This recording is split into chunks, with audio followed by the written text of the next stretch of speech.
everybody. Welcome to another episode of the Geek Bytes podcast, episode number 165 of the show. I'm Ramon Mejia. I'm Edgardo Acosta. And every single week on the podcast, we bring you the roundup of the week's best geek and tech news. We discuss that news and, of course, anything else we happen to be interested in this week. Quick shout out to the folks who are joining us on our live Facebook stream. Ernesto Perez. Hey, man. How's it going? Hey. Of course, this week we have some great things to talk about, including Walmart taking on Amazon on the ebook marketplace. Russia's AT&T.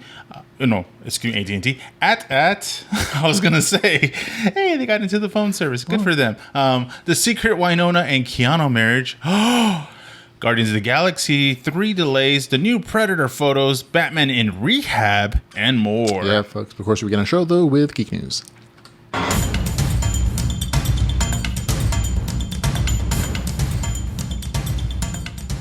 In Geek News, we're going to begin with this information about Walmart actually being a competitor and trying to show up Amazon. Walmart is getting into the ebook sales market and audiobook sales market as well, which is been dominated by Amazon for the last few years.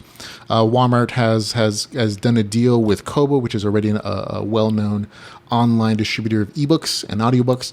They're well-known in other countries like Canada and other countries in Europe, more so than here. So Walmart taking them on as a partner, using their network and their informational system to supply Walmart with all those ebook titles, is actually going to give them access to over 6 million ebook titles immediately. So as of right now, you can actually go to walmart.com ebook section and get a bunch of stuff, including an audiobook subscription service very similar to Audible for $9.99 a month. So this is essentially Walmart kind of throwing down the gauntlet, saying, oh no, Amazon is not going to be controlling things.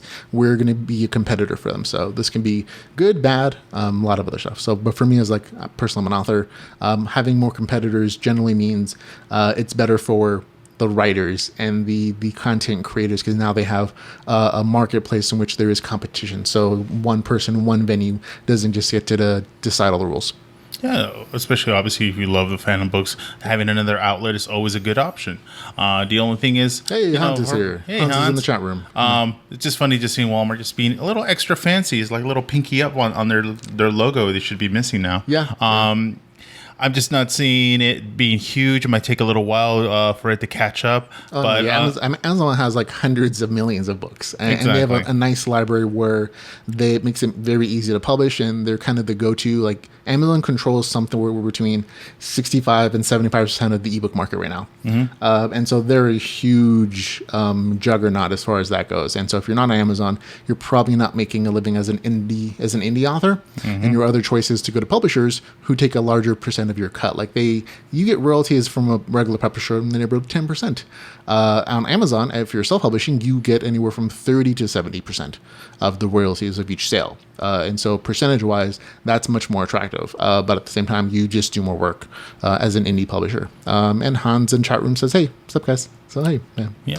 So this is definitely an interesting development. But again, this is not the first time that Walmart has kind of thrown down the gauntlet at Amazon, including grocery sales, including book sales and some of their locations. Walmart is definitely trying to be as big a competitor as Amazon is.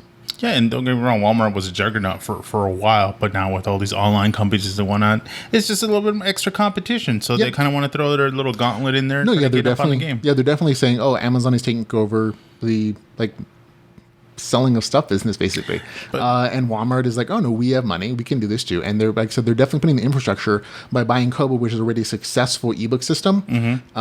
They're kind of saying, oh yeah, we're taking the best, the second or third best market share, and we're going to invest in making them even better and using our Walmart branding and our Walmart infrastructure to be an actual competitor. Because at this stage, I would say Walmart is already doing better than Barnes & Noble's as far as ebook sales goes and book sales go. Yeah, Kobo's not a small player necessarily. They're not as big.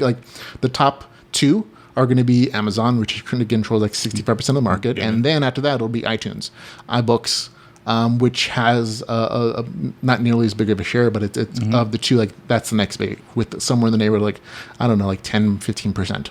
Yeah. And then it's everybody else. But Kobo is definitely on the top of that list there. So, and they're definitely probably the cheaper version instead of buying Barnes & Noble, which has a brick and mortar side of it. Walmart doesn't need that. So they're just kind of buying the ebook edition. So, and that I think to me is a good value investment. I could totally see that at the market, but can you only imagine being the guy at the corporate office bringing that up? Like, hey, how about books? Yeah, books. Well, Walmart already sells books. Yeah, but would you ebooks, would you consider like Dynasty cookbooks an actual book? they're all books, man. They're all published by somebody, and they all make sales. Especially for them. And so if you're going to be a competitor, I think this is actually a really good one for Walmart. As far as an author side movement goes, the more big competitors there are, the better it is for authors, because then they have a choice between places and they can compete with, like, at this point, it would be Walmart and Amazon kind of competing, who's going to pay authors better, because what's part of their sales pitch is that they get authors to use their platform and use them to build an audience. And so if you can kind of draw those competitors away, then you're robbing your opponents of essentially their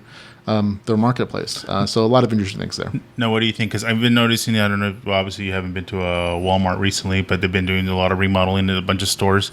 And it's showing, especially with the signs of the times, a lot of media. So the CD sections are pretty much going to disappear. Yeah. DVDs are going away. Even the video game sections are just pretty much just having the console and very limited selection. Now the books, they still exist, but tiny. No, they're getting shrunker. And if you just have an ebook section, that's a much easier way to go. Like, they may start making their own Kindles, promoting that side, and the ebook version is higher margins because you don't have any physical things to print necessarily. And so even as like product for Walmart to sell, it's probably better margins than actual physical books. Lots of good things for us. So on to other tech news, though. We have the Russian AT-AT.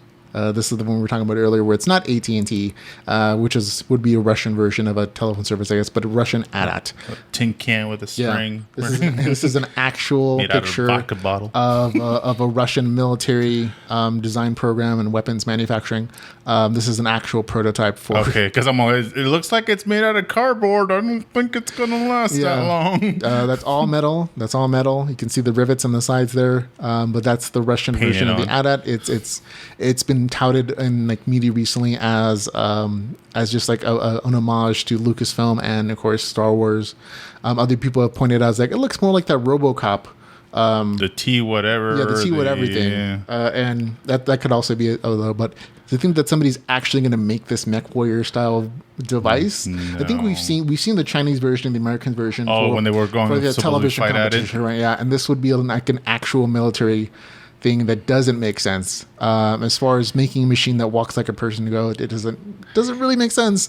But hey, as sci-fi nerds, this is kind of cool. It looks like a kid's science project, a cosplay kind of thing. Yeah, I've seen Gundams in Japan with like full 3-story Gundams that look super amazing. Even those this does not compare. Even the actual transforming cars that actually could take people in it looks more impressive. But as a weapon, this doesn't impress much. No, but still, it's kind of a fun story. Yeah, it's gonna tip over and just blow up in flames. Yeah. Okay. By hitting the on switch. I think that might be the case. So there you go. So in other entertainment news, apparently Winona Ryder and Keanu Reeves have been married for like 25 years, and nobody knew about it. Not even Keanu Reeves. In an interview, they're doing promotion for their new film, Destination Wedding, in which Keanu Reeves and Winona Ryder had this like little, I guess it's a rom-com. But in that promotional work, apparently Winona Ryder's been telling the story that in 1992, when they were filming Dracula, apparently the two of them had an actual wedding ceremony, but the DP and the company actually hired a real life priest to perform the wedding ceremony. And so she thinks that for the last 25 years, they've technically been married because they actually went through a ceremony. So that's it. And in the interview, it's really funny to watch Keanu Reeves like, what? Really? I don't recall that at all. And eventually he just kind of went along with it for promotional work. But still, it's funny to think that they've been married for 25 years and she just never told them.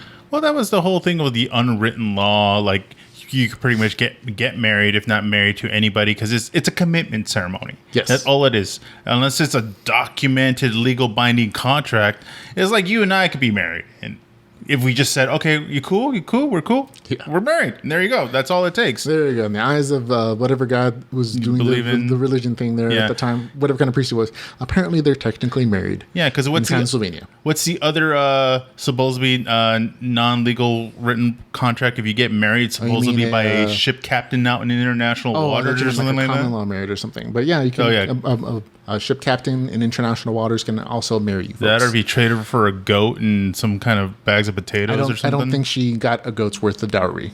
Especially, yeah. But wait a minute, no. But young Winona Ryder would have been definitely worth more than a goat. Okay, I'm confusing Keanu Reeves with Johnny Depp because they had a relationship, but pretty soon, and she even had the tattoo that said Winona Forever, but changed it to Wino. Yeah. Because, so I don't know, Winona. I guess you can't seem to be a keeper for some reason. Hey, it is what it is. Yeah. In other entertainment news, we have Tom Hardy confirming that he's already signed a contract for 3 Venom films. It all, of course, whether or not they're made or not, is going to depend on whether or not the first film actually makes money or does really well. Fans have been, really reluctantly enthusiastic about this particular film, especially after you actually finally got to see Venom in the trailer. But it is interesting that he's already been committed to 3 full films.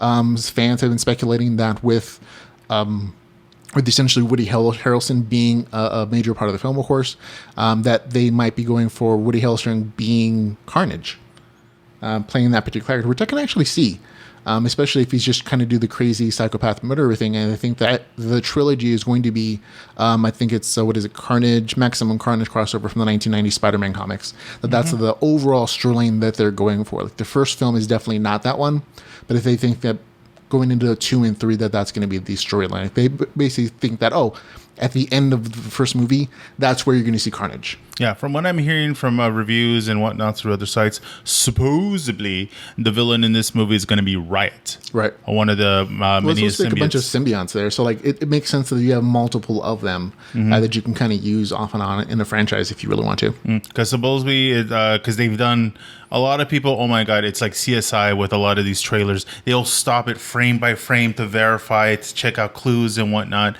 From when there's this scene where it looks like Carnage is kind of like his symbiotes is kind of all blown up and everywhere, but there's actually 2 faces, right? And there's the 2 bodies. You got Tom Hardy and whoever the lead scientist is, and I guess somehow he gets obtained by the symbiote, and that's supposedly Riot. Right. No, there are definitely other points. I remember that in the comics, Venom is the first symbiote, and he has a baby, and that's Carnage.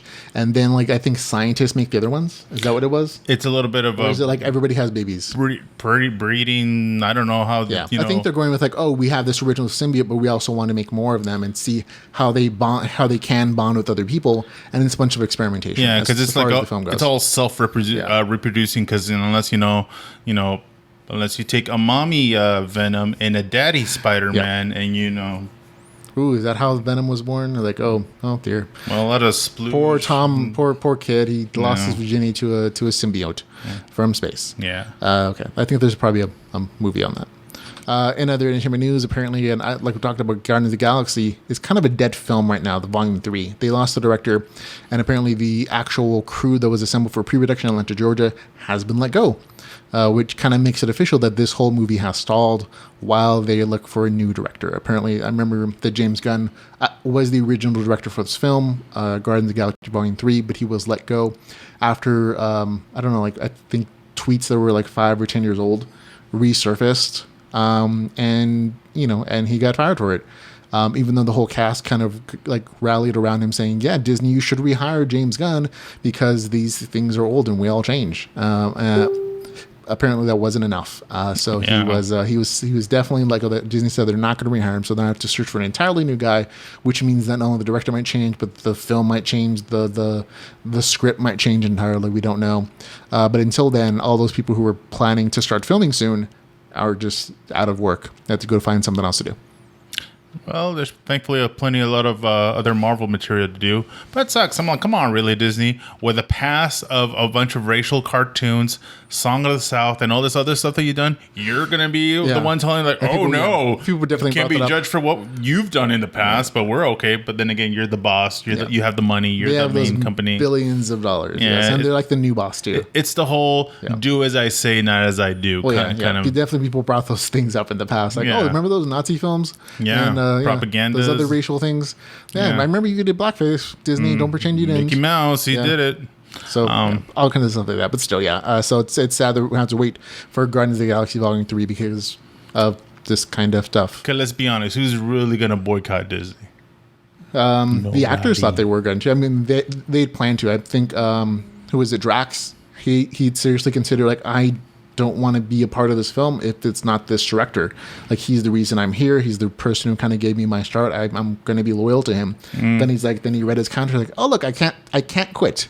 I have a contract, and it's pretty ironclad. Well, that's the part that was funny with this this lineup of Guardians of the Galaxy, because if you're a comic book enthusiast, this is not the original lineup. Or no. Not they're very interchangeable with that. Not the director, though. I mean, like, it's easy to... But Drax, I would say Dave Bautista got a big boost of fame from this film direct. Like, he did movies before, but he was always like that the wrestler. Hack muscle dude. Like, if you look at him in one of the James Bond movies, he was like the secondary villain. Oh yeah. And his job was to try to kill James Bond, but he didn't have a lot of lines. In this film, he definitely became a character. He became famous not just for his muscles and for his build, but also for his actual ability to act and to be a humorous character. And that was his opportunity. He's done a bunch of other films since, including like Blade Runner, like was it 2049? He was a significant character. Hotel Artemis. Yeah. Plenty of stuff, and that's all directly from this. So I can definitely understand why he wants to be loyal to the guy who kind of got him like his super big start. Yeah. But yeah, it's a shame. Okay, it's the other entertainment news. We got some photos from Predator, the new one coming out. We're actually going to go to the Geek Tyrant website, who has all the photos there. They're not a sponsor, but we like to give credit. But we have a bunch of photos from that film. Looking at these photos, man, basically, does this kind of get you excited for the film? We see like this. I feel like this first photo is of the smaller Predator, who's the original one from the alien, like from outer space. But I think they've talked about in the trailer, like, oh, humanity is trying to genetically alter these things for our own benefit. And so later on, you see like a kind of a bigger build on the Predator. And this was definitely something that was kind of tied into in the last Predators film, the one that took place on an alien world, where there were smaller aliens that were being hunted by the bigger Predators, who were even bigger than the ones we'd seen before. And there was like this whole class system introduced. So it's kind of curious to see, like, oh, here's the picture of the bigger Predator, who looks kind of like a gorilla in like his size and his like proportionality. He's like the mountain, pretty much, with a predator head. Kind of, and I think that's what they were saying. Like, oh, this is the latest evolution of it. And I think that was part of supposed part of this particular film is that, oh, we're discovering, oh, these predators don't stay static. They learn from every species that they hunt, and they evolutionarily adapt genetically. And I'm like, oh god, what a snooze. But still, the pictures look nice. The predators look very predatory. I'm like, here's their sight thing. I'm like, that looks stupid. It's advanced. Obviously, it's a lot sharper, so it's not just like a blur. Like it looks like an overlay. No, the original one was actually a thermal camera with the outline. Yeah, and so it looked kind of crappy because that's what the technology did. But it definitely fit like the vibe. Like, oh, this is kind of future tech, but not super future tech. Like this photo basically looks like something you would see in Photoshop or something I could do on my phone. Yeah. You don't really need thermal tech. Like, it feels like all this is overlaid. And it doesn't really make sense. Like, this kid's body heat is not the same as the rest of it. Exactly, the lamp or whatever. Yeah, or it's like maybe it's something else besides, but maybe it's like light or something. I don't know, but it doesn't make sense, and it just looks like it's pretty to be pretty. But looking at their armor, it does look an advance in the technology portion. That's kind of liked about the original Predator is that it was like mix of advanced alien technology and also like alien tribalism. Oh yeah, and I like that mix because it kind of points to like, oh, a culture that kept its roots culturally without being entirely technocratic. Yeah. So I'm like, this one, he looks like he's basically an alien in a suit, and it's less interesting to me when you're relying on technology as far as that goes. Especially with the design of the helmet, it looks more stormtrooper. And there's Olivia Munn, who I'm afraid doesn't die till the very end of the film. Or show her boobs. Which is, well, she showed those in another film. Yeah. Several other films. But still, in this one, like, oh man, I feel like that's a bad mark when you have to bring in Olivia Munn to try to geekify this. Now, if you scroll to the very first picture, you never can really tell to distinguish between the male and female ones, but that one's chest, like, all that's missing is nipples, but you swear you think that was like a female for a second. I don't know if they've ever shown... They never have sexes, actually. Yeah, they never distinguished the sexes between the aliens. Because, if it's like part mammal, it would have had like more boobs if it was like more like a dog or something. Well, this is supposed to be an entirely different alien species, so they don't have the same genetic structures. And the one thing that... They could be asexual. Yeah, the one thing I don't think they teased... Or even worse, they need like a whole 7 of them to get together before they have a baby. It could be something on like pretty much like puppies. But the one thing that they've kind of teased, and I wish they would have continued off as a sequel, have you seen the... I want to say it's the first Predators versus Alien movie. Sure. Remember where the actual alien inserted its egg, and it was the hybrid. It was the hybrid, yeah. Yeah, and I don't think they've shown the hybrid. I might be wrong from part 2. That might have been part 2, but, wanted to see more of that. I'm pretty sure the one person who's watching is still Hans. That's fine. Hans is awesome. I'm not complaining. Okay, so on to some more entertainment news. We have some photos from Star Wars Episode number 9 coming in. We have some faraway lens shots. Did they give it a name yet? Episode number 9? Yeah. The one they're hoping to make more money with. I don't know. Actually, I don't think they have an actual title, just the numbers. But we have some cast members here on some very shaggy-looking horses with some CGI tape on there. We have the Wookiee, we have Chewbacca, we have Finn and Poe kind of broing it out. There's some speculation based upon the fact that Finn has his hair out more, like he's growing out more, that compared to Episode 8 anyways, that there's going to be a time jump between those two films, like there's going to be at least months of time between those two. So it's not starting off right. The fact that that Rey's in any of these shots, they're thinking that she's going on her own adventure, which kind of makes sense as far as like the Jedi thing goes. Yeah. Now she's going to be the last Jedi as far as the world goes. Who's the chick in the bottom, or is she just like an extra? I think she's supposed to be an extra, but she could be Han Solo kid for all I know. Remember, they were going to introduce his wife in the comics. That's true. And so she could be their kid. And as for the horses, you think like a weird modified tauntaun? Oh no, they're definitely giving them different faces. Like those orange things are for Marks. CGI people to like, oh, this is where we're changing their faces. We're gonna put your eyes here and your mouth up there and a weird snout. Or who knows what dangly things come out happening there. As for the haircut, well, that's the thing. Being even in the future, you never see a barbershop anywhere. Nope. I'm assuming it's going to be electronic. You're going to have someone like Stan Lee and that barbershop scene in Thor Ragnarok. Where the shaky hands. Yeah, the dude with the extra implant. Yeah. Imagine all those different cultures that get haircuts for. Yeah, because you never think about it. Like, especially even Chewbacca, out of all the ones about hair, who's actually combing him out? He's not exactly like a cat lifting his leg up and, going to town. No, that's what I always forget that's what the Bandolier for. Is like it's hair care products. That's all that's in there. He has to carry it everywhere with him. Well, that's not ammo. It's just hair care products. I always joked about those things being like cocaine things because they all look like those cocaine bricks that are made out of aluminum. Nope, never heard of a trauma, but that's an interesting thought still. So we never know what's in those packages because he never shows them opening them. Because he is a smuggler. I'm like, he's a smuggler, yeah. Hair care products, it's off-scene. Cocaine. It's just a bunch of like hair conditioner, detangler. It would take a long... So there you go. A Garnier. Yep.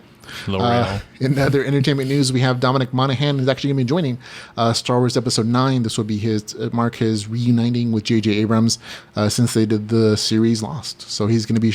The Hobbit's going to join Star Wars. Yeah. He was a Hobbit, yeah. He was a Hobbit. As an actual character, or are they going to go the Simon Pegg thing and just put him in a costume? I don't know. That hasn't been announced, but it was big enough news that it made the trades. I'm hoping he's going to be an interesting character at least, so that, but he could just be he could really just be like a Hobbit or like an Ewok. CGI him in as an Ewok and let him go to town, or it could just like a one-off guest spot. Yeah. I'm still waiting for like even though they kind of give him a unwritten role, even like a speaking line, just Kevin Smith just walking in the background. He's been in there as a voice of a stormtrooper. Yeah, stormtrooper. Yeah, he was. But an actual physical, like, hey. Yeah, whatever. I'm sure he's happy just to be get who gets. Oh yeah. Let's see. Other news we have. There's apparently going to be a sequel to Crazy Rich Asians. That movie just came out. It did amazingly well for its box office slot. Made $35.5 million in its 5-day opening, which is a little longer than normal, but still very well compared to what it cost to make the film. And so well that Warner Brothers is moving forward with the development of a second film. They actually already optioned the entire trilogy. So the first film would be the Crazy Rich Asians. Second one is going to be China Rich Girlfriend, and the third one would be Rich People Problems. They're all based on a series of novels by Kevin Kwan. And it's not about being Asian; it's all about money. Well, being Asian is part of it. That's definitely a part of the film. Have you seen the movie? Well, that was the whole thing, that it was a all Asian cast. Yeah. It wasn't like, a movie that just happened to have an Asian guy in it. Being Asian is definitely part of the film. Well, if you think about it this way, and this might sound a little racist, so I always give myself a little heads up on this. If every Asian person that saw this movie paid $1, just $1, you already know China has over how many people in it? A lot. Exactly. So, still, but yeah, this is a film that did particularly well. And yes, it's definitely about the culture of being Asian. So did you watch it? Yeah, I saw it. I saw the weekend it came out with my wife, and it was very entertaining. Yeah, I thought it was funny. It was definitely a rom-com, but also had some interesting cultural aspects. But those are definitely background to just like a good story. No, like really bad stereotypical anything, like gongs or anything playing in the background. These are rich Asian people, man. They don't. I mean, there were definitely some parts, and there was a gong in the film.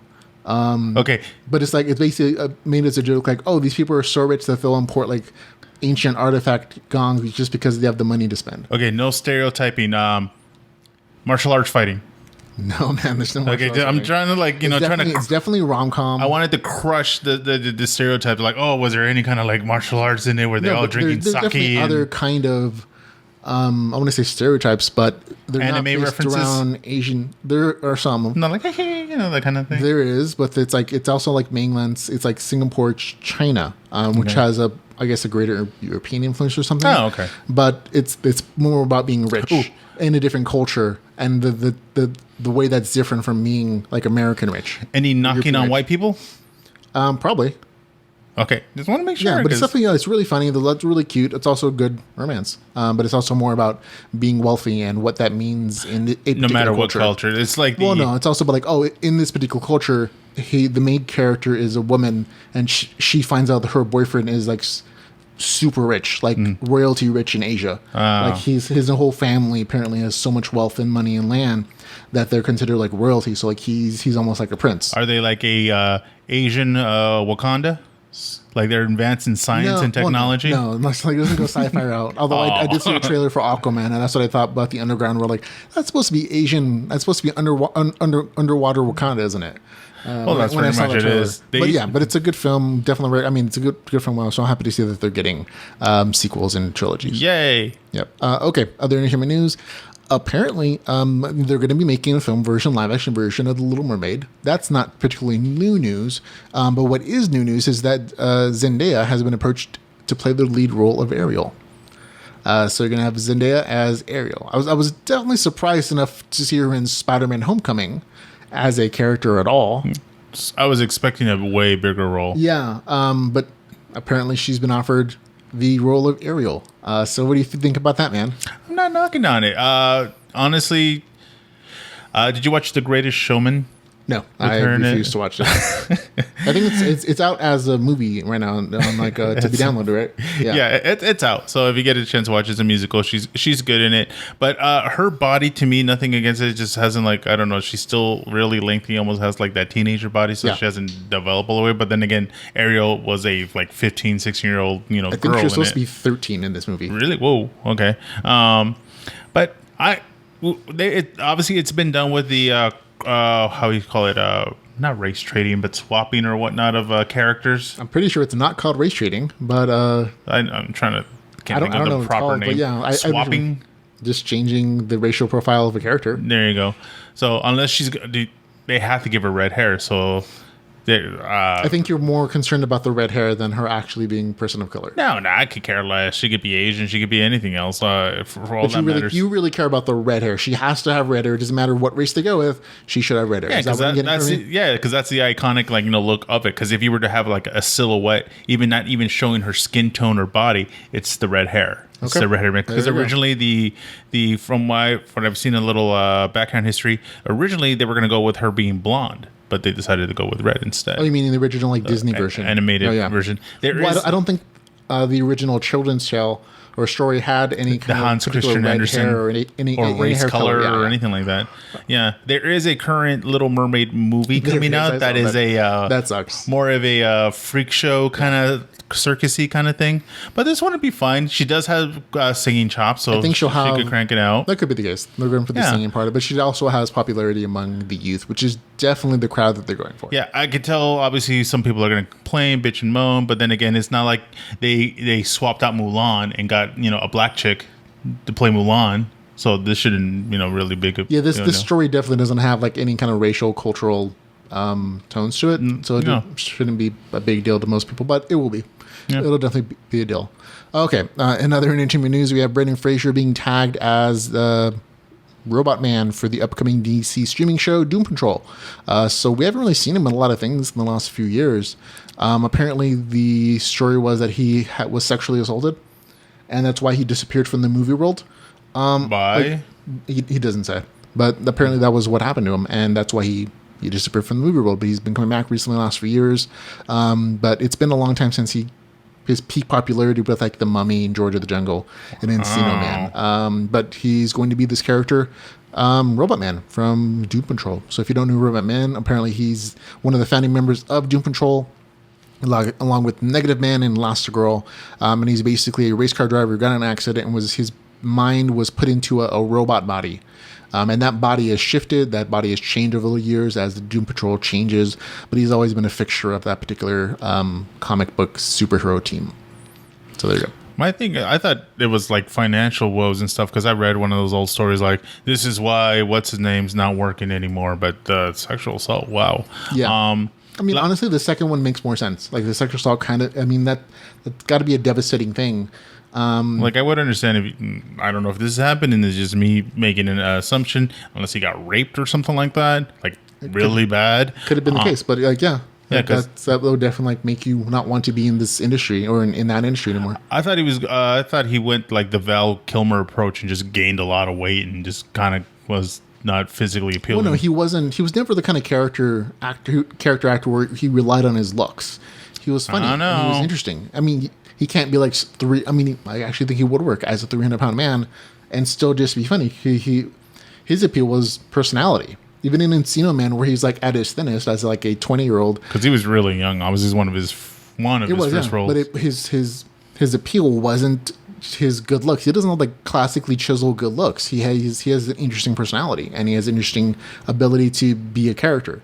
I mean, good looks always matter, appeal. Obviously, but it was. I mean, to me at least, it wasn't ever like, oh, he's sexiest man alive. Look at those raging muscles. Yeah, He's funny. The one movie that I did give him his acting chops for comedy and whatnot is you've seen Bedazzled? Yeah, that's the one with that one British lady. The another version of it. It's based on a movie film. It's a remake on it. Yeah, he's obviously that's where he did a lot of different characters and showed his acting chops in that. But let's be honest, it was sex appeal. He was a handsome guy. I don't think that was the case. I'm not saying that's not part of it, at least. But for me, it was always like he never looked that good looking. He was always like, oh, he's not bad looking, but it's like more than that. He's like, oh, he's funny and he has an interesting personality and he plays the characters well. But he's not like Jonah Hill when he was like really big. And so Bowlesby, have you seen the current picture? So Bowlesby, he's like all all juiced out, all broed out, and I don't all think that. That's the case. Let's look it up. Jonah Hill. Let's see, Jonah. Let's see. How do you spell his name? Jonah Hill. There you go. Jonah Hill buff. Let's there look at Jonah Hill buff, ladies and gentlemen, all together. Yoked, man. It's like, douche. Okay, we're gonna show you compared to how he was when the he Jonah was Hill photos of him being buff. Apparently now this is we have him working out as a boxer. Yeah, because he's obviously gained and lost weight, and when he was fat, he was fat. He was bigger, that's for sure. Yeah, to me, he does not look happy exercising though. Look at that guy. But my thing is, do you think he's doing it for himself? Because honestly, looking at him like right now, he reminds me of. This is a role. I feel like this is a role stuff. Yeah, but he looks like what's his name, the voice of Rocket. I want to say Adrian Brody. No, that's somebody else. Can't think of his name. Yeah, these are definitely photos of him being buff Jonah Hill, but still. Yeah. And there's big Jonah Hill. Oh yeah, see, and that's all him. There's no fat suit. No, he lost a lot of the weight for like some other films, but then he was like really skinny in some of these films, and now he's actually working out. He's like another one that does this for a role that was like more the extreme case would be of course Christian Bale. Well, we see him thinner in the latest trailer he did for what's that one with what's her face? It's where we saw the trailer last week. Where he's a lot thinner. Oh yes, it's like this virtual reality thing. It's a Netflix movie with I don't remember her name. Is it Emma Stone? Emma Stone? I think it might be. Yeah. And where they're like doing this virtual reality mind bending like Inception kind of thing. But yeah, stuff. But the thing, see, ladies, is not just the ladies. Guys have to, take care of their body. He's getting paid to do that. Yeah. I would assume regular Jonah Hill, who's not getting paid to get skinny or bulked out, just kind of like the rest of us. But he's in his 30s. He's getting bigger. He was always bigger anyways. He likes to eat like the rest of us. But like as for a guy, if someone pays you like $1 million, yeah, I'll work out every day.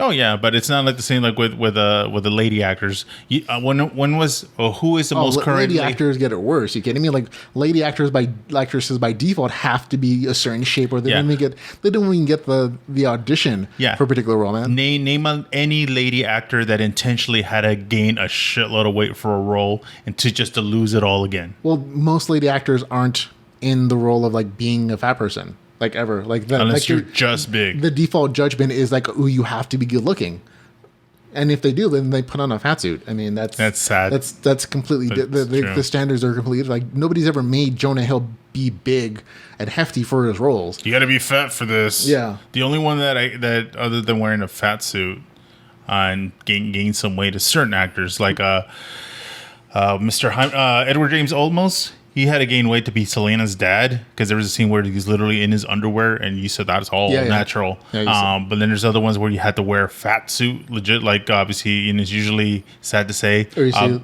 no, it could be different people, different nationalities. Man, you think of there are plenty of movies where we go. I was going to say Big Mama's House. Yeah, I mean, or like the films with was it the Nutty Tyler Professor? Perry. Oh, there you go. I mean, plenty of people, plenty of options. So, but I said off track. Sorry, we got off on a tangent. Other interim news, we have Batman going to rehab, or at least he was fat. Yeah. Apparently, Ben Affleck was recently taken to rehab by his ex-wife Jennifer Gardner. She's shown in a photo handing him Jack in the Box on the way to the rehab because apparently one of the things they do there is like put you on a diet. That picture though is like, here you go, you fat fuck. Yeah, that doesn't look like it's a happy. But apparently on April 22nd there was a stage intervention for him done by his then estranged wife Jennifer Gardner, who I believe is now his ex-wife. And now she's driving him to rehab. So this kind of confirms for a lot of people that the new Batman film coming up is probably not going to have Ben Affleck as Batman. He was supposed to be going to be doing. He is on the credits as a producer. Yeah, but he's not. Doesn't look like he's going to be available anytime soon for the actual role. Yeah, supposedly he was going to do a version of a Comic-Con signing somewhere, and I guess obviously that's not going to happen anymore. Yeah, unless they let him on as a weekend pass. Yeah, but yeah, I mean this is sort of the price of fame and power and money. Like. He's had history. Stress. He's had history. So, even that was kind of a joke on the Jay and Silent Bob movie. He's like, there's a 2013 or something in Affleck's room. He's like, I wasn't with a hooker today, though. So that's the thing. No, it could be a thing. I mean, lots of, but obviously we wish him well in rehab. Yeah. But like it's as far as the franchise goes, which is why we're talking about it. Like, yeah, it kind of makes sense that, he's going now because he's not doing anything in particular. He has an opening in his schedule. So there you go. So that kind of confirms for a lot of people that he's probably not going to be Batman in the next movie. Yeah. Okay. We talking about Batman in DC. We have Kevin Smith. Apparently, remember DC's doing its own universe live stream, its own like streaming channel, like Netflix, essentially. And so they're scrambling for content. Like they're going to have their whole catalog of DC stuff, including like Superman, Batman, the animated series, a bunch of other things, Wonder Woman, 66, whatever, Batman, whatever. Old Batman, new Batman, everything else in between. But a part of that also means that you have to have regular content. And apparently Kevin Smith has been tapped to run their daily streaming television show called DC Daily. It's going to be on for, is it an hour and a half every day? That's huge. Well, maybe that's just the opening day. Yeah. But it's going to be an absolute daily show where it's streaming over the internet and also, of course, through the DC Universe app with Kevin Smith talking about stuff. This honestly feels like a section of Hollywood Babylon or Batman and Batman where they're talking about comic stuff. But he knows how to clean it up, though. It's going to be I don't think they're going to be... I don't think he has to curse necessarily. It's going to be the enthusiasm and a bunch of people from those shows. I almost guarantee that he's going to have Mark Bernard on there as a DC writer or as like somebody who's written comics and things like special guests. I'm not sure if Ralph Garman will show, but he has the opportunity. He's not working anywhere else besides his daily podcast that he does. And of course, he's a huge fan of the DC world, so how can he not? But it's definitely going to start on August 29th at 4:30 p.m. And again, it's going to be like a daily show where he's doing it every single day. It's also going to be available to stream on Facebook, Twitch, and YouTube. So it's not just going to be a show that's just only through the DC Universe app, which is good because Kevin Smith definitely has a presence on the internet. And if you're restricting this particular show to just that, you're going to limit your audience because that audience is not very big yet. This is a new streaming app, and so you're trying to draw people. So you might as well do the free daily show with the funny guy on as many platforms as possible, just to draw people into to your collection of streaming service. Yeah, he's pretty much kind of almost be like the Chris Hardwick of the DC, Sort of. doing like a I was thinking more like the Daily Show, where it's like a daily hour of like, oh, this is the stuff that's happened today or this week. And they have used them before, especially for DC Universe, when they were doing their like equivalent of a preview night for all the new coming DC shows, where he was just like all about it, and just like, and he actually gets to It would meet be like a comic book or something, like a comic book movie, and he'd be like talking to the actors and the people who were in it. I remember he also did one for he's done a bunch of like things for IMDb at the Comic Con. Oh yeah. So he's definitely kind of become like the hosty kind of personality, and he's looking good. I think it was a recent Facebook post saying he's lost 51 pounds. Yeah, from what I heard, they picked up I think 3 more episodes of his Hollywood Did they? show. Good for them. I haven't listened to the latest. Did you watch the show? I did. I saw it online. Hollywood was super funny. You could tell where the cut was at the end of it. And that was the joke. Yeah, it was like, I lost like 40 pounds between when we originally recorded this and when we had to reshoot the end to like cap it off. And he's like, I'd lost 40 pounds. We had to make a joke about it. I was like, yeah, I felt really bloated yesterday, and then I took a really good dump and I felt 40 pounds lighter. And so it's funny. But a very entertaining show. I'm definitely glad to see that they picked up at least more of it to do, because funny stuff. Okay, so that's that bit of news. Also, speaking of Kevin Smith, apparently he's even more Kevin Smith news. Yay! WWE superstar Chris Jericho, who's already a podcast star and he's also a rock star in his own right. He's getting into the horror movies. Kevin Smith has announced he's enlisted Jericho in the cast of his upcoming horror anthology movie Kilroy Was Here. So he's going to be playing a character called the Gator Chaser. I was really expecting for Moose Jaws, but not complaining. Well, it's more along like, have they gotten funding for Moose Jaws yet, as opposed to some other stuff. Yeah. It's always the case with Hollywood. Like, you can have the greatest intention to write and to create, but if somebody's not paying those bills to hire all those people, it's hard to actually make a thing. Yeah, even body-wise now, especially by comparison, wow. No, yeah, he looks super thin, yeah. He's not like the dying jorts of kind of cancer, hide it, but and the jacket definitely kind of hides. It kind of thins him out. I think he still has a lot of body skin from when I was he was going to say, bigger. do you think he's going to get that fixed? I hope he does. He can afford it. I don't think it's so expensive that he can't. But I think it will help him feel better about himself, like if he doesn't have like extra roles. Literally? Physical? No, like I think it'll help him feel like more self-confident about like, oh, maybe showing off his body or like wearing clothes that don't cover things. Because even now you can tell he's kind of still in the default mode of like, oh, hiding his body with the jacket, with the jorts. Oh yeah, because I remember when he in his peak of bigness. Yeah, like these are definitely like big guy clothes, even though he's not a big guy. And so that mentality of like shifting from that to wearing just t-shirts. Do you think they're gonna get him in a gym? He's gonna get all yoked. It's kind of a different personality. Like I think he could. But he's also older and he's successful, so he doesn't need to. Oh no, Mr. Stallone's hitting 70 years old and looking jacked. He's also paid to be that. He's also that's his brand, looking in shape, being an action guy. Kevin Smith has definitely never been the action hero character in any movie or film. He's the funny guy. Yeah, you know what I mean? So it's like himself. if he wants to do it, he can do it for himself. Yeah, great. But I don't see him having to do that. I'm just glad seeing more interactions with him and other people of different medias. He's had, I think they've been on each other's wrestling show because Mr. Chris Jericho is a native of Canada. Yeah. So, and of course, Kevin Smith's love of Canada. Yeah. So. I mean, you've seen them on podcasts before. Chris Jericho's been on Smodcast before, and Kevin Smith. Kevin Smith does a surprising amount of guest work on other people's podcasts as well. So good stuff all around. Okay. More entertainment news. We have apparently they're redoing. What's it called? Bewitched. It's going to be with an interracial couple, though. So instead of having a white couple in the 60s kind of era, it's going to be a black woman who is I think, what does it say? Samantha, a black hardworking single mom who happens to be a witch, marries Darren, a white mortal who happens to be a bit of a slacker. They struggle to navigate their differences as she discovers that even when a black girl is literally magic, she's still not as powerful as a decently tall white man with a full head of hair in America. So this is coming from the Blackish creator and writers of Kenya Barris and Yamara Taylor. So it is an interesting choice. This is what you're talking about as far as like, changing the race of a character to maybe tell a different kind of story. Yeah. Yeah, there's nothing inherently needed to be anybody of a particular race there. Yeah, because it's not like, I don't know how they decide which ethnicity to make a certain lead character, especially with, of course, being the 60s, everything was dominantly white.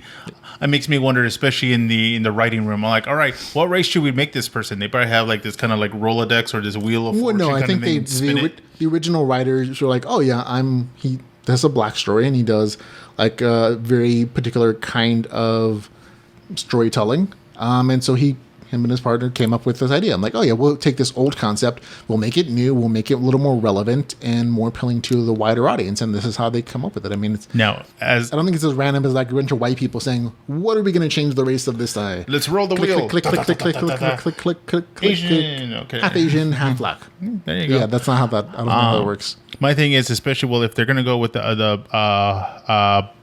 what's the PC? African American, black. I don't care. I mean, the name of his show is called Blackish. No, but I'm talking about for the Samantha witch. She says she's a black woman, hardworking woman. So my thing is, especially because of quote unquote her roots, are they going to go voodoo or more like African? That is an interesting choice. I don't think they have to go that direction. Especially for the root of a witch. They can just say witch. You know what I mean? And it can just be, I'm a witch. Yeah, because you ever watch American Horror Stories? Yeah. I've seen those shows. That's why I wasn't sure if they're going to go voodoo style. I don't think this isn't a horror movie. Salem style kind of witch. This isn't a horror movie. This isn't a horror show. I'm it's supposed to be a romantic comedy. But voodooism definitely plays more towards the horror side of the spectrum of palatable witchcraft. No, absolutely. I get Sacrifices. Well, she's not gonna have like a chicken and just like slit the throat right there. Yeah, that's definitely part rattle of it. some bones or something like stereotypical. That's definitely the stereotype, which doesn't play well into like the romantic comedy. Eyes rolling back her head and wild dance movements. I don't know if that plays well with like the ABC Disney owned romantic comedy show television market, which Bewitched kind of holds. I don't know. Disney back in the day, they do Nazi propaganda and all that. A lot of stuff. So Disney's trying to clean up. Don't be a hypocrite now, Disney. But either way. Yeah, that's just what catches my interest. I want to know if they're going to go like Salem-style witches or I'm pretty sure they're not going to go do any denomination of actual thing. It's going to be a side chapter. I'll be like, oh, she happens to also be a witch. I mean, if you look at the actual description show, it says, and she happens to be a witch. But of course, she finds out that even being a black woman with magical power, she's not as powerful as a white guy with the good hair. That's what it says in the description, man. White guy with good hair. Yeah. So they're definitely playing a different aspect of it. They feel like the witch powers are going to be secondary to the racial tones, which can be entertaining. It definitely is in a lot of different instances, including the show Blackish. Okay, another entertainment news. We have the recasting. Actually, finally got a clip for the replacement of, I forget what his name is. Isn't it Biggs or something, or Riggs or Martin Riggs? The character from Martin Riggs from Lethal Weapon, the television show. The main character, the Martin Riggs character, was replaced with Sean William Scott, who I'm always going to call Stifler. Yeah, he's always going to be Stifler to me because that's where he's that's his definitely his popular role. To me, is Prince Valiant. Yeah, thing very seriously. So you actually have his knock here. You're not missing out. To me, they all look alike. White people. So yeah, so it's definitely like them together talking in the particular clip, and it's a really short clip, and it's very CGI background, obviously. Now the important thing is the chemistry. Hopefully they get along, no drama, no issue. Obviously, the guy Sean William Scott, knowing the history of the other guy, he's like, "Oh, I'm not going to ruin this opportunity." They kind of make some jokes saying, "Oh, I'm really important about my partner," in the clip, and it's kind of an inside joke. Now, is it inside joke of? Is this a totally different guy? Like as in character name, same guy? Different character, different name. Okay, that's what I was wondering. In the thing, you see him as a rookie cop who's still in uniform. So okay. Probably getting bumped up to detective or something. All right, I thought the joke was going to be like, did you get a haircut? Wow, man, you look different today. Yeah. No. They're definitely acknowledging that this is an entirely different actor and a different character. Yeah. Okay, other entertainment news, we have Big Bang Theory coming to an end after 12 years on the air. Rumor have it, or actually not rumors, they've said that it's because Sheldon is tired of his character. Mike Parson, I think his name is. I can't remember his name. Something Parsons. Yeah, whatever his name is. He's the reason. Jim Parsons. Sorry, folks. Jim Parsons, he's always going to be Sheldon to me. Jim Parsons apparently tired of being this character. They offered him $50 million for 2 more years on the show, and he said no. And so apparently the showrunners think they can't do the show without him, and so the show is being shut down. That's as simple as that. And all the characters all the actors and actresses and producers have all made Twitter statements saying, "Oh, we're so sad to see this show happening, but we feel super blessed that it lasted as long as it is." But I mean, 12 years is a pretty long run. I mean, you can imagine all these other people, kind of get tired of a show at a certain point. Yeah, I mean, but the money's nice, but I think Jim Parsons was the highest paid character in the show, making like $1 million per episode or something. Yeah, because even his character got it a spin-off of him. Yeah, his younger version of him got the spin-off. Yeah, you're right. And he actually did win quite a bit of Emmy awards for himself for playing the Sheldon character. Yeah.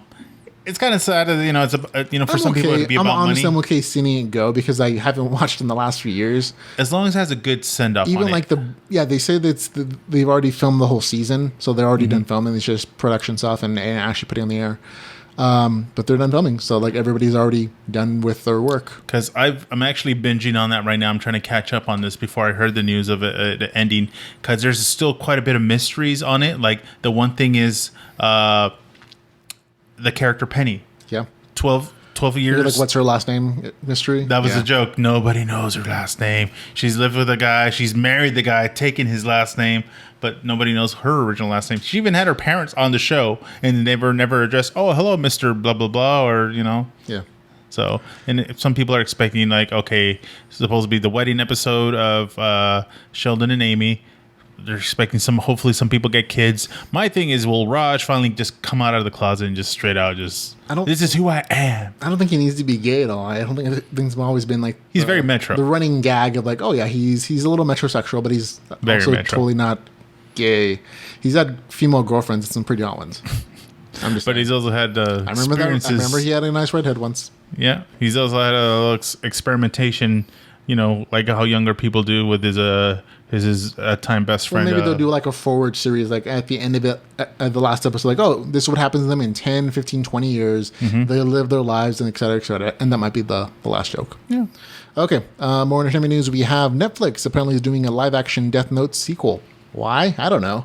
But they decided to do a live action sequel to that. So if you've seen the Netflix version of Death Note, it sucks. It is not good. I think most critics and people who've seen the anime series and manga have all agreed this sucks. Yeah, even the legit Asian live action version was better. Yeah. It felt like an entirely rushed film. I thought it was going to be a series, and it turned into a movie. And I'm like, that's not enough time to tell a story. It's a really good story. Doesn't do justice, but they're making a sequel. Like there's definitely room for sequels. It's a multi-series anime. I think there are 3 seasons of it.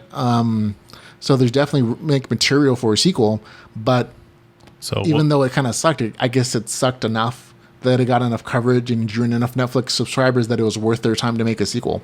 Hopefully they keep Willem Dafoe because he's the only reason that thing actually made it. Like the trailers definitely pulled in enough people, and I guess they pulled in enough numbers that it justified the production costs. But still, kind of sucks. Yeah. Well. So there you go. Speaking of one that hopefully won't suck, there is Warner Brothers has released their very first Japanese live-action version of the anime series Bleach in Japan, and apparently it did pretty well. Even made it to like in the Japanese box office number 4 opening weekend, so that's not bad. But it's going to be streaming on Netflix next month, September the 14th. That's when I'll start. Apparently, they're skipping an entirely American theatrical release, and instead they're going straight to streaming, which is not a bad idea, to be honest. You lose. Netflix is definitely the place to go. So good for them. I think it's actually a really good choice. Yeah. I want to see it. I want to check it out. I liked. There's things that the fact that it's an all Asian cast and they're not trying to whiteify it is probably a good thing. Yeah, because of course there was hit and misses with. We both watched Full Metal Alchemist. I liked it to a point. It was okay. It was just good to see that it became a live action. They tried their best to adapt again a whole full 26 episode anime series into an hour and a half film. My thing is, of course, even just seeing this shot of the over-exaggerated sword, I wonder if it's, I don't know, made out of aluminum or hollowed out in order for him to actually, wheel it about. Because in real life, that thing would have multiples, depending on the special effects and the stuff. They probably do. So CG blade. Yeah. So, real quick, movie-related stuff that came out. Did you hear about Kevin Spacey? His movie that came out? He's making like $100 or something in his theatrical release or something? Yeah, theatrical release. I think that might be a record. Could be a record low box office sales. Yeah. sucks. Especially considering more and more people, and he's actually under investigation by, I think, the LAPD for a different sexual abuse case. I'm like, not. The whole thing is it's hard to be empathetic for that. The whole part is that they put him on the cover of things. You think, even though his name is sadly it's like a bad name stuff now. that's made like years ago that's just coming out. It could be modified. To change the cover. It's expensive, man. Like it's like they replaced him as an actor in a film rather than release it with him in it. Keep it in the movie and make the movie poster of someone else. Like those reshoots are super expensive. There's going that extreme route. But I'm talking about promotional wise. They could have just kept the title as their movie poster instead of putting him People on are the still cover. Gonna know. It's like trying to hide the star of your movie, saying like, "Oh, we have this amazing movie. We're not going to tell you who's in it, but go watch our movie." Yeah, that doesn't work. Yeah. Okay. More entertainment news. This is the last story, folks. Apparently, this year on the Arrowverse crossover, which is where they cross over all their CW shows like the Arrowverse, Supergirl, and Flash. This year, apparently, there's going to be Superman, Lois Lane, and this is where you're going to see your introduction of Batwoman. So that's going to be this year, which hasn't been filmed yet. So there's not this current airing season. It's going to be for the next one, obviously, or for the upcoming crossover verse.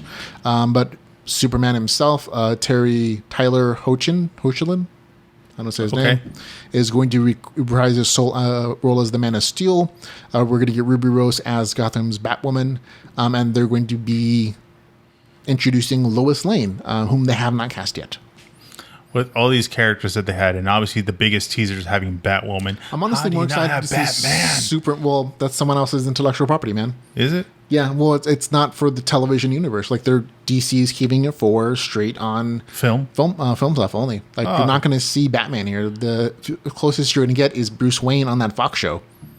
Oh, that's right. You know what I mean? And even then, they don't use the Batman words. Yeah. You know what I mean? And so you're not going to see him on television unless like those movies like really, really tank. But Batwoman, kind of as close as you're going to get. You might get introduced on her show other Bat characters like Batgirl eventually, maybe Robin, maybe some other characters that might tie in with other DC properties like Young Justice or something.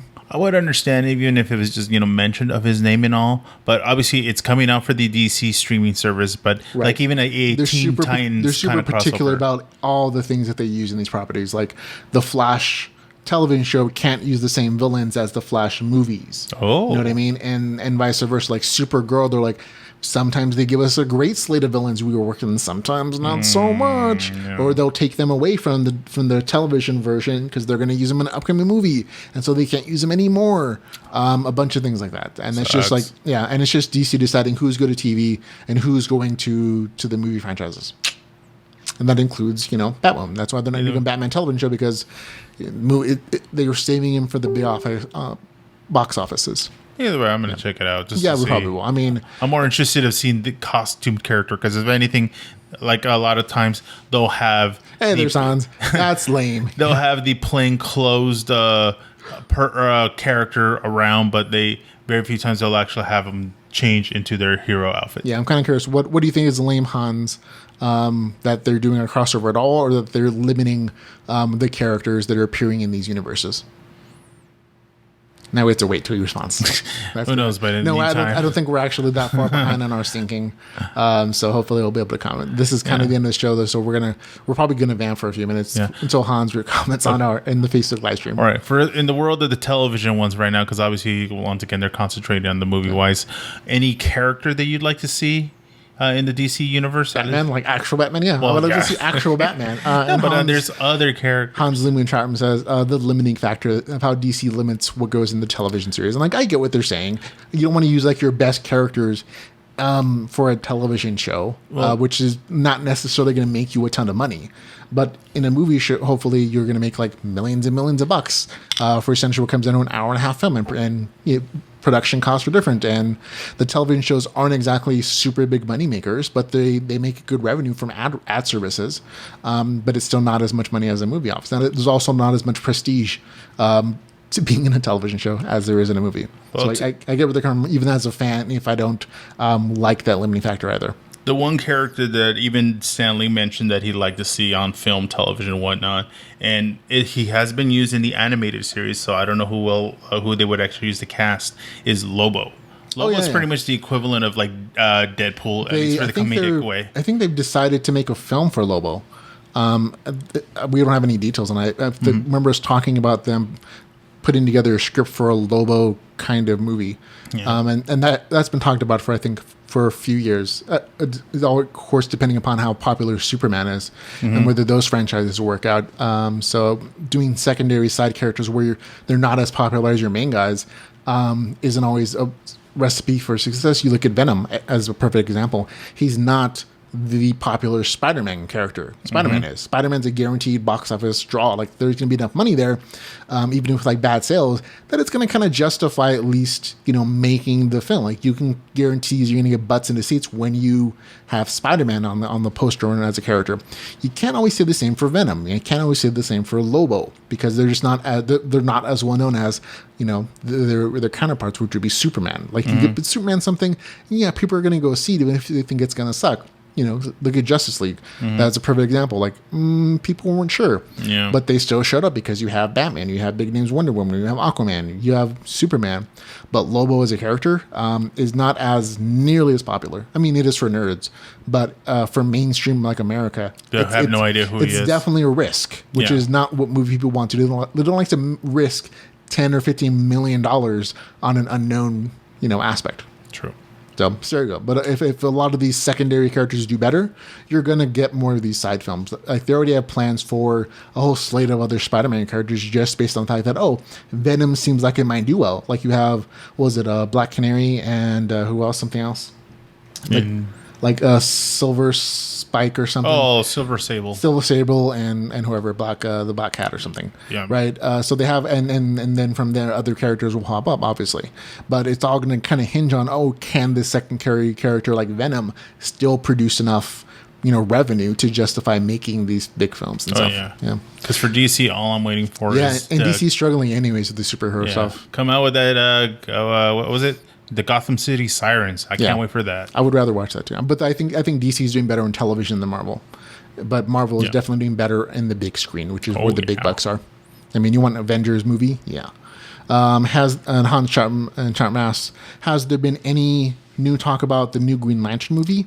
Not since last week. The last news we have is possible Tom Cruise. Is the Tom Cruise thing from last week, where they're like, we're thinking about putting Tom Cruise as Hal Jordan. And I'm like, oh, please don't. No. That does not make sense to me. I mean, as far as like movie stuff, sure, you're going to get people to watch that movie, but I think it's a bad choice, personally. But no other stuff. They're still doing casting, obviously. There's no script.